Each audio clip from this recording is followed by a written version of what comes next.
No, I don't. No, I left looking in the camera. Do you? Do you ever like? If I look this way, my eyes move. It looks weird. I hate it. Yeah. So do you notice yourself ever doing it? Yeah, and I hate it. I don't see it. Okay, so Ron has been saved and Tom has been saved, but Zara has been dumped from the villa and was left a couple of days ago. Make it make sense, guys, because it does not make sense to me.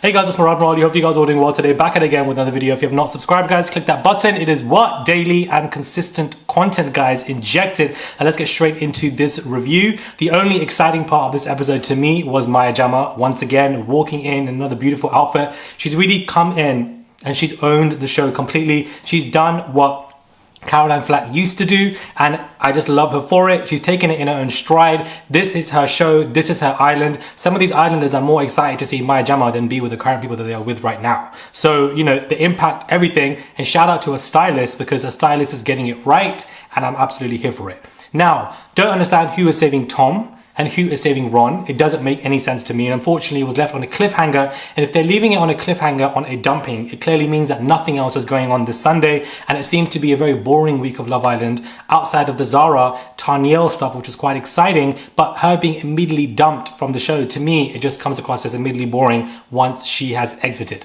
Now we know that Kai is going to be staying in the villa purely because the girls have to decide, and Olivia and Kai have this new spark now, and everybody's loving these two together, and also Kai is an OG, so I don't see him being removed from the villa in any regards. And I see what's his face, Spencer, unfortunately won't be there. Spencer and Tanielle would have been a nice couple. That is something nice to see. I feel like they work well together, and unfortunately with Kai staying, it just puts Tanielle in a position where she can't really maneuver and explore her directions because the same guys that she were with are still going to remain, and she can't have new other boys to see, unfortunately. So to me it is quite shocking that Tom has stayed in this competition. Doesn't make any sense to me, and I feel like the producers are handling this because how can they maintain his composure and presence in the villa but then dump Zara? It doesn't make any sense to me. I feel like Tom's ship has sailed because he's not really sure who he wants to go with, and I don't understand what's going on with him and Ellie. I'm just not really buying it. I do like Sammy. She's kind of growing on me in how she kind of tells it how it is when things are going on behind the scenes. She tries to fill in people,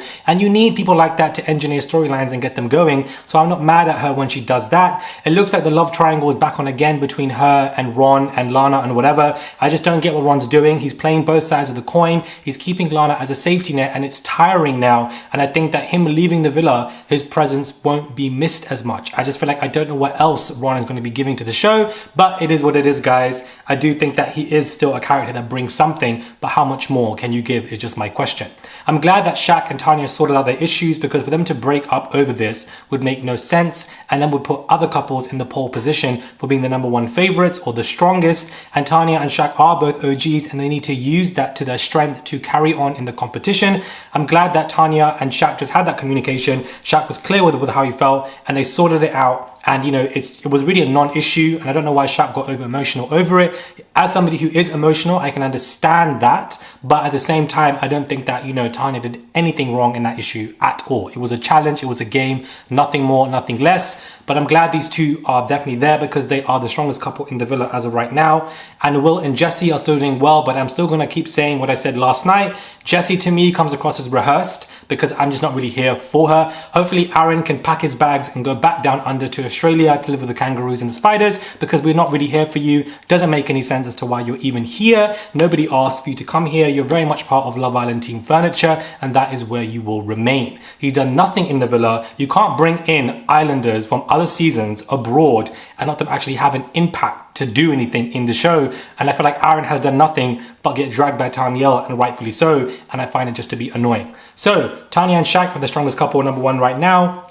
And I think that producers are putting in the mix for Olivia and Kai to do something, because it's funny that when Tanya and Shaq have an issue, that's when they now want to open up the public voting to see who's the weakest and strongest. And I find that to be very odd. But I'm glad that they're back on. Will and Jessie, I'm just not buying it. Sorry, I'm not like, if the public are buying it, I'm not buying Jessie, and only time will tell, and we'll just see what happens when it comes to Olivia and Kai, which I think will definitely be strengthened. Ron being kept in, I feel like he'll be a menace for Casa Amor and for movie night, so that is a good asset to have for future drama when it comes to the season. But they need to bring in more people like Zara, because dumping her so early just made no sense to me, and I'm still going to stand on that because I'm just quite frustrated by it.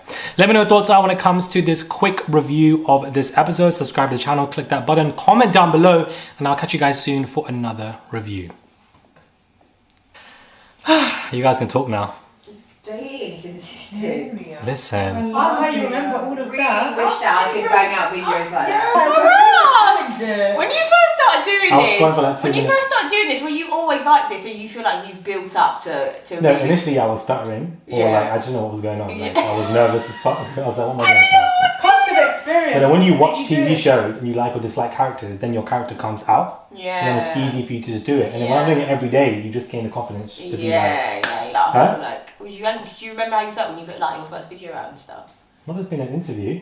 I love that. I'm always like so curious about people. I was nervous initially. I was like, what was going on? But I'd then love to see your first video, to be honest. my first video was about shoes. You should watch it back. I was when you reviewing do a shoes. review on yourself. Wow. Because I used to work at Night Town. What made you like start reviewing Love Island? Raw House of Atlanta.